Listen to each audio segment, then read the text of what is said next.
Well, hello, ladies and gentlemen. This is Eddie Marcus again.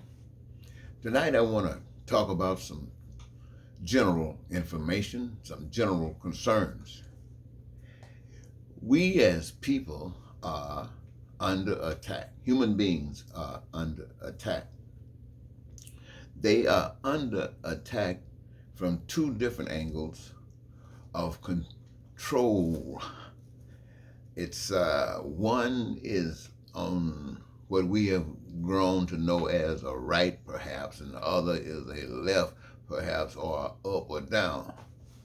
In other words, it's division, and each one justifies itself by being what it is, and that's supreme to the other. But here in America, we are under attack, and one of the tools that's being used is white supremacy. Now, I bring that to the focus because it's like if you just observe what it has presented itself as, it's almost to say it replaces God, this supremacy thing. It gives us understanding why it's obviously real that so many of these who call themselves supreme beings got their names on the resources of the earth, the oil, gases, and steel, or everything. It's owned by somebody, Standard Oil, Gulf, you name it. And all of this is a representation of what supreme means. It's taking the resources of the earth. And the reason I say taking the resources is this.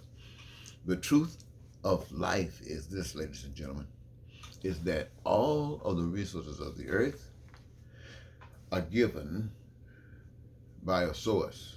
We can't see, can't touch, can't feel, but the evidence is here. All of it. The abilities that we as human beings to exercise our gifts and to do the things that we have done with it is a gift from that same power. In understanding peace and prosperity, you understand that this happened as a means, as allowing everybody who requires at one time or another, as need, want, desire dictates, some of the resources that they play a part in it, and by doing this, they own it. They own it. You own it. We, the people, own everything. Everything on the earth, we own it. Right now, all of the car lots with cars sitting out there waiting for somebody to buy. The homes are sitting out there waiting to be occupied. All of this, my friends, belongs to the people of the world. You would look at it as geographically, that's your space. Why is it? Because that's the design of peace. That's the design of prosperity and life. That's what it's all made of. Now, this is a practice that we do not know of. But ladies and gentlemen, if you have compassion for people, you'll understand what I'm saying. Look at the people when they're talking about the border. They talked about Trump and his policies at the border. And some people applauded it because they didn't, for one reason or another, want immigrants coming over in this country, getting in the way, messing with their money. Others were okay for it, but because of the power structure, it didn't happen.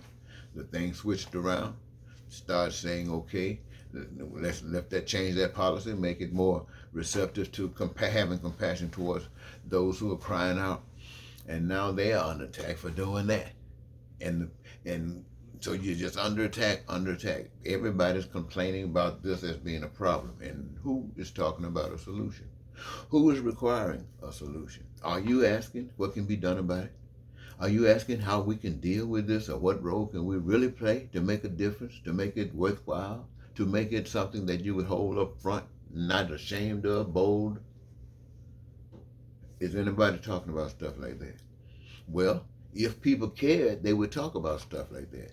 Yes, this nation really, can't really just receive all of the people of the world that come to you. It's wonderful to think that we have been held up such as a light to the world, that if you're suffering, other nations of the world persecute you, send you through all kinds of changes.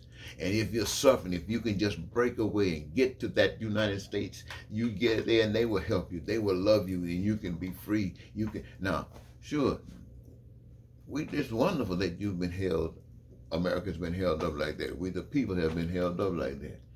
But the truth of the matter is, this is a problem that has to be resolved. Our love for one another can't permit us to continue doing this thing this way. We can't have people come to the borders running from hell. We can have people coming this way running from hell. We got to get rid of this hell. And how do you get rid of this hell? By sprinkling water on the fire, by standing up and saying to the world what's going on. We got to fix this problem. People need, want, and desire the same basic essentials all over the world.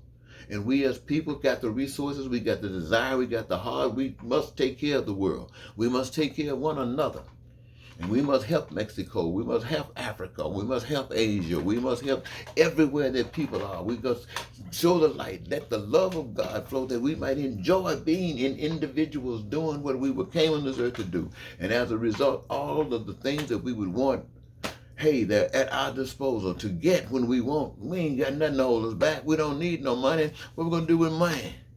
We own everything. We can do with it what we want. This is the kind of life I want you to understand that's so essential for us now. We know that Biden is not going to do this. The Democrats don't want to do this. But the truth of the matter is, if God wants it, what I mean when I say God, I'm talking about love. Love wants it. Now, what I mean when I say love, love wants every human being to be feeling good. No suffering. You know, when you get old and stuff like that, no problems. Hey, it's just a stage you go through, but life is fantastic still because you're living heavenly. And in between stuff like that, you're being somebody. And it's not money that makes you. It's just being you that makes you. And it's all good. So I want you to think about that, ladies and gentlemen. We must, and I'm saying this to you because I'm too old right now. I can't organize. I don't have the skills to organize. But there are those out there of you who are much younger, who got the energy. And I mean, you are dynamic. You can take care of this business. The problem is, you don't understand how to deal with this. But if you could dream, if you could follow, see, somebody got to direct this path. And love does that. Love does that. Love is looking for all of the answers. If someone who's capable can take the answers and take it forward, you should step forward. You should step forward. If I was a young man, I would step forward. So I'm calling on anybody that's young man that's bold and daring to allow the Spirit of God to stand before in them so that they can stand before us and carry the message of love to ourselves and to those about us and to the world. And as we talk this stuff, we make sure that we act it out in our daily lives. Now, ladies and gentlemen, I think I'll stop there. That's about 8 minutes enough. So I want to thank you so very much for giving me this your time. It's been an absolute pleasure. Until next time, this is A. Marcus saying goodbye.